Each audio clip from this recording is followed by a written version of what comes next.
Hey everyone, and welcome back to lesson number 2, where we're going to be talking about the differences between aerobic and anaerobic contributions when it comes to performance, and which one's more important likely for us for certain activities or even for our occupation here in the military. So I'm going to turn my camera off because I'm going to present to you guys 3 studies that are hopefully going to help clarify how both of these systems interact and why they're important for different reasons. So the first study that I want everyone to take a look at is by Spencer and Gaston in 2001. And what they did in this research study is they had participants run 200, 400, 800, and 1500 meter time trials, and they looked at what percent of the energy produced in order to achieve these runs came from the aerobic system and the anaerobic system. So you can see the percentage of contributions plotted against the time of effort on the x-axis. So what I want you to get from this chart is that the longer the event, so our 400s, our 800s, and our 1.5Ks, the primary energy system that is being utilized in these longer efforts is the aerobic system.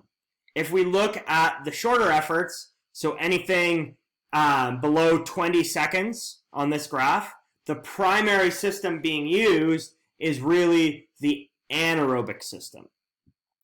So the longer the effort, the more percent contribution from the aerobic system. The shorter the effort, the more percent contribution from the anaerobic system. But what I also want you guys to get from this chart is that there is never a point in any of these efforts where a system is contributing either 100% or 0%. It's just a matter of how much percent they're contributing, but it's never on or off. They're both always working. They're just working at different percent contributions. And what most research shows, so if I were to give a big kind of take-home point here, is that the big switch to predominantly aerobic or mostly aerobic happens at about 50 to 60 seconds of effort. So if we look at the graph, at about 50 seconds is when both curves flatten out, and now we are predominantly aerobic versus anaerobic, even though anaerobic energy production still plays a role here. Now, a common question I often get when it comes to the aerobic system versus the anaerobic system is from stop-and-go sport athletes. So, for example, I've worked a lot with football players.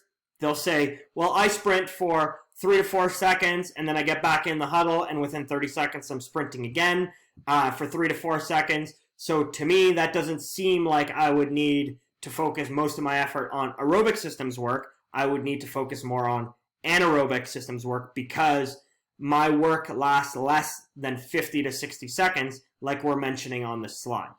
So I want to show you guys another study that's going to hopefully help answer this question. So this next one is from Neville in 1994. And this study design, what they did is they made participants sprint maximally for 30 seconds, which is still under that 50 to 60 we were talking about. And then they let them rest for 4 minutes before making them do another maximal sprint. And what these graphs show is the percent contribution of the aerobic system, which is in green, and then the 2 main anaerobic systems, which are in blue and red. So you can see that even though in both sprints, the anaerobic system did contribute more, the amount that the aerobic system contributed in sprint number 2 versus sprint number 1 actually grew considerably from 29% to 44%. So even with a very big break, this break was 4 minutes long. It wasn't 30 seconds to a minute like in a typical football game. It was only 4 minutes, or it was 4 minutes. The aerobic system still had to contribute more, which means that that second 30-second sprint likely was not as powerful as the first one because we could not fully replenish our stores in the anaerobic system. And what would be interesting to see would be what would sprint number 3 and sprint number 4 look like, and at what point would we go completely more dominant to the aerobic side. So this is a really important concept because almost every sport, other than kind of jumping, discus, shot put, very short sprints, every sport or every activity does require more of an aerobic contribution than most people believe. So there's very, very few pure anaerobic sports. Most sports require both systems to be trained in order to be increasing your performance optimally.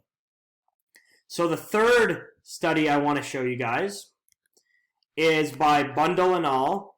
And they introduced a concept that's called the anaerobic power reserve, which is incredibly important for military athletes and for tactical performance. So what they did in this study is they had their subjects reach the maximum speed in meters per second, as you see on the y-axis, that they can using only the aerobic system. So they limited them to just using the oxidative system. And you can see the speeds they reached only using the aerobic system, or primarily using the aerobic system, I guess, because there's always a slight anaerobic contribution. Those bars are the black bars. The white bars represent a second trial in which they are allowed to sprint as fast as possible, generating the most power they can using all of their systems. So that's represented again by the white bar. So the difference between the black bar and the white bar would be coined the anaerobic power reserve.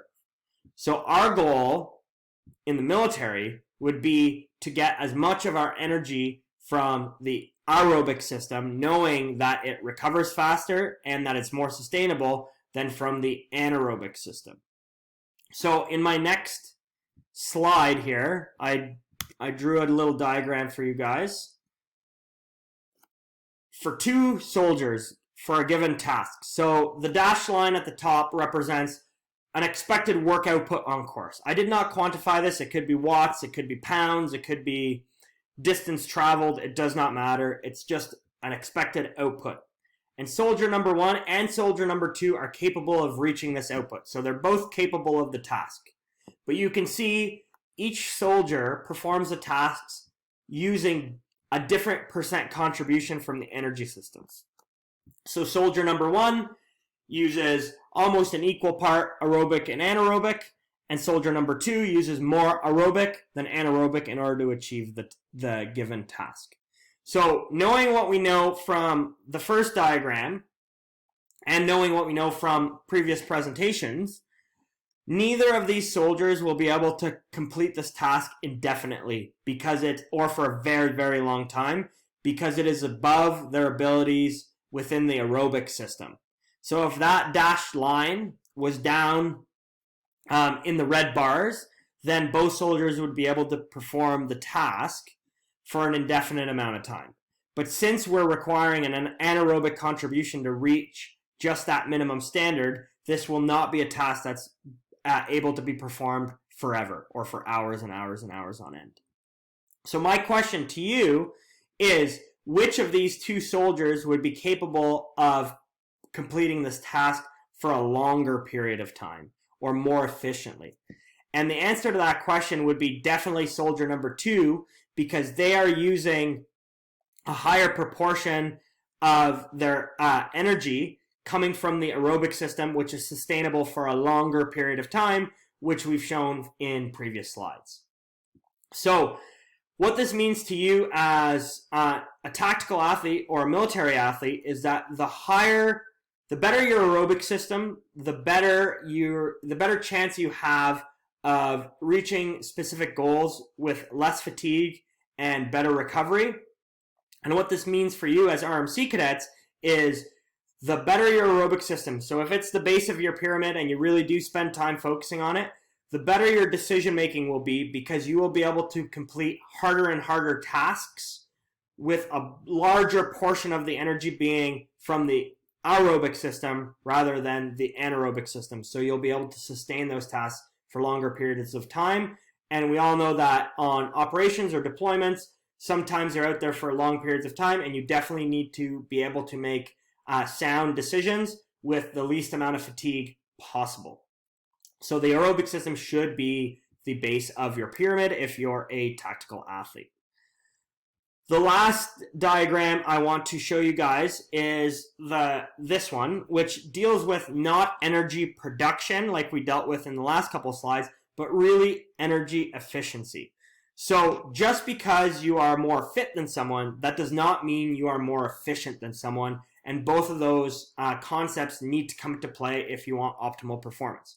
So in the last slide, we showed that Soldier 2 had a higher aerobic fitness at achieving the task, and Soldier number 1 had a lower aerobic fitness, which means they tapped in to more of their anaerobic power reserve.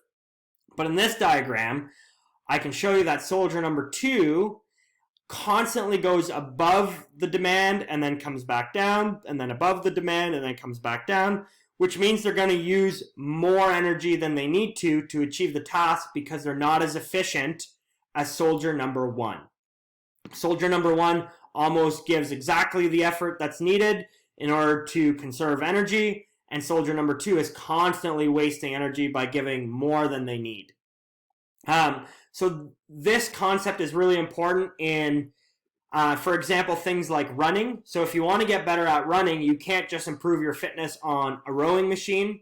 You need to run and you need to practice running, because the more you spend time on the event that you actually want to get better at, the better your efficiency of movement. So the better your foot strike, the better your arm position, and the less energy you're going to need in order to achieve the same performance as someone who is untrained in that specific activity. So we need a combination of better energy systems, but also better efficiency in terms of our movements and our skills for that specific task. So to summarize this presentation, there's always a trade-off between rate of energy production and the duration, and this trade-off is directly related to one's ability to produce energy via both of those systems. So some athletes are more aerobic, some athletes are more anaerobic, but they need to train for the task at hand. If a soldier can account for a greater percentage of the expected effort of them aerobically, they will be able to sustain this effort for a longer period of time, which is really important in most courses and most deployments. And conditioning is dependent on both how much energy you produce from both the aerobic and anaerobic system, but also how efficiently you use it. So there is a skill component to all of this, and you need to practice and get better at the movements that you are going to be asked to perform. So that's it for this lecture. These first two were a little bit more on the theoretical side, and now we're going to go to lecture 3 and 4, which will be more on the practical side of how to build workouts to work the aerobic system and the anaerobic system. So I'll see you in lesson number 3.